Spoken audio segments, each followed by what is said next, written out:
Do not ask your mortgage broker or your bank lending manager what you should pay for a property.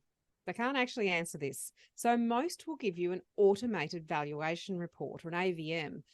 These can be wildly inaccurate and easily lead you to overpay. And don't ask a broker how to make an offer. They really should not give you an answer if you ask this question, but many will make suggestions. We've heard instances where the broker just plain got it wrong.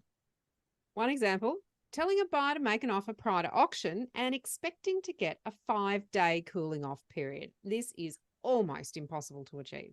Here's another example. A broker told one of our clients that she wouldn't be paying too much if she paid $1.1 million for an apartment. Now, he meant that she could afford it, not that the apartment was worth it. We ended up negotiating and buying it for her for $1 million, and she almost offered $100,000 too much because of what the broker had said.